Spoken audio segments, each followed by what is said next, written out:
For the 21st time since 2008, Notre Dame will be hosting a new team, a team coming into Notre Dame Stadium for the first time. Notre Dame hasn't had a whole lot of success in recent years. Yeah, they've lost 7 out of 20. Central Michigan, though, a 35-point underdog as Notre Dame shoots for their 5th straight, dating back to the Gator Bowl, 5th straight game of 40 points or more.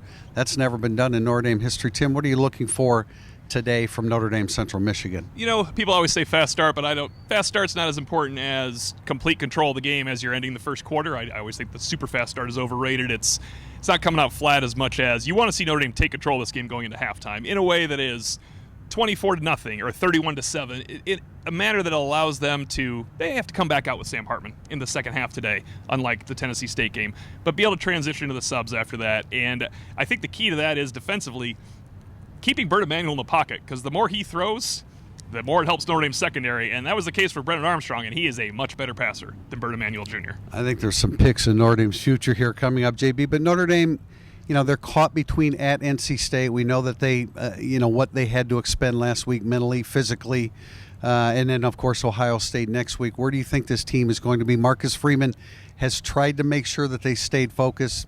Human nature makes that difficult to do. Yeah, I think we continue to learn about the maturity of this team and the resolve of this team week in and week out. No, they have not faced tremendous adversity, interesting circumstances last week at NC State. But look, this is a team that is indicating it's fully embracing the one play, one life, live in the moment. This is the perfect opportunity to show that. It's also, to O'Malley's point, perfect opportunity to come out and show some more dominance on the field. Take control of this game. Be complete beginning to end. Do what you need to do. And frankly, get your starters out as quickly as possible, because next week is such a big game. And I look for those things. I want to see just a little bit more out of Notre Dame along the offensive front, particularly that guard, center guard area. Just what can they do? How do they dominate this Central Michigan line? Those are the keys for me in today's game. It will be interesting to see what Notre Dame's defensive front does without J.D. Bertrand. They're so accustomed to him setting everything up. You still have Jack Kaiser. You still have a bunch of good football players.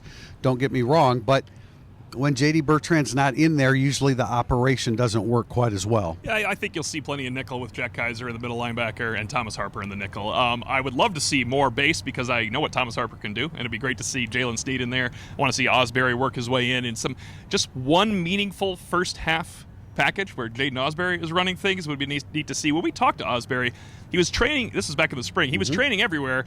He talked to us about why he liked Rover because we asked him, but he also talked to us why he likes Mike, and that's what he seems to be playing. So I want to see him in there today. I want to flip to the other side of scrimmage what JB said.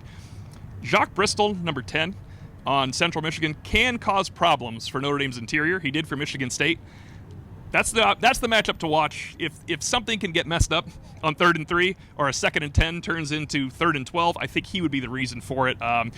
It seems like a slower defense, though, than could really handle Notre Dame over the long haul. Yeah.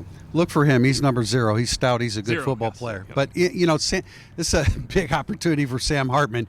Each week we chronicle how he's moving up the charts, the all-time charts of touchdown passes and yardage, and this is a defense that he can throw the football against. New Hampshire threw for 493 yards. You know that they want to establish the running game. Of course, you'd like to do that. It's a decent Central Michigan defensive front, but it's small. But Hartman and the Notre Dame passing game should be able to do just about what it wants. Great point on the speed, or the lack thereof, of that Central Michigan defense. That really pops on film, the lack thereof. Another thing, I noted this in my prediction on Friday, this is a Central Michigan defense that absolutely gives up gobs of points. 7 of their last 9 losses, they've given up at least 31 points. One other thing to Tim and to both you guys talking about the opportunity today for Sam Hartman. We haven't seen Notre Dame yet in a 4-wide set, but we know Notre Dame has worked a 4-wide set. Is today the day that Notre Dame goes 4-wide? I think it could be an opportunity. Interesting that Notre Dame faces Bert Emanuel Jr. right after Brennan Armstrong. Yeah. I think the approach is it's the same and it's different. They wanted to get the football out of Brennan Armstrong's hands within 4 seconds.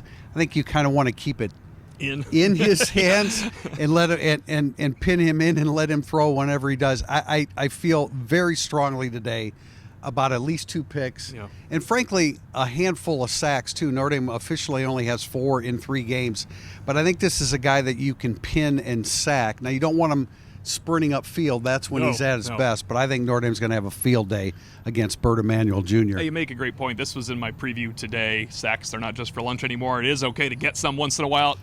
Brennan Armstrong is a wily veteran that's hard to tackle when he gets moving, and he's going to gain 6 yards instead of 0 or 13 yards instead of 5.